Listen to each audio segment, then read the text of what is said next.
Nakasala nga sa lifter para mag-change oil ang aking kaibigan. Ilang buwan na kasi ang lumipas at hindi pa siya na-change oil. Paano ba naman kasi lost thread na yung kanyang drain plug. Kaya ayan, pahirapan ang pagtanggal sa drain plug.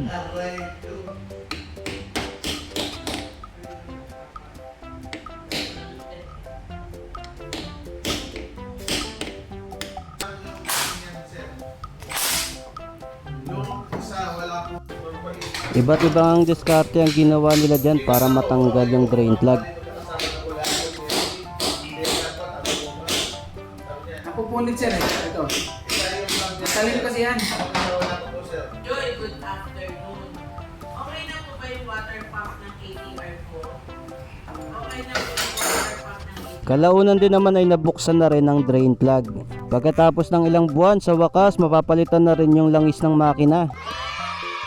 Kita nyo naman no, sobrang itim na. Isa pala sa dahilan kaya matagal akong hindi nakapag-change oil ay dahil wala pa akong pamalit na drain plug. Buti na lang may mga kasukat to sa ibang brand. Akala ko dati mahirap hanapan ng kasukat to, pero napakadali lang naman pala. Ito nga yung drain plug na ipapalit ko sa kanya. So hindi na yung genuine parts dahil kasukat yan mula sa ibang brand. Tignan nyo naman yung itsura ng lumang drain plug. Wala na talagang kakapitan yung tools. At ito naman yung ipapalit ko. Kaya sa mga magtatanong, kasukat nga ng drain plug nitong Benelli RFS 150i ang pang Yamaha Sniper 150.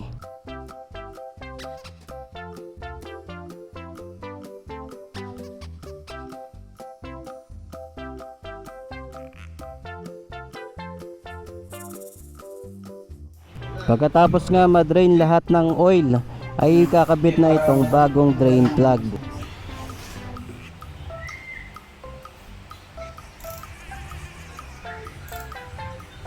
Tsaka isinalin ang bagong oil na fully synthetic. Pagkatapos nga niyan ay all goods na.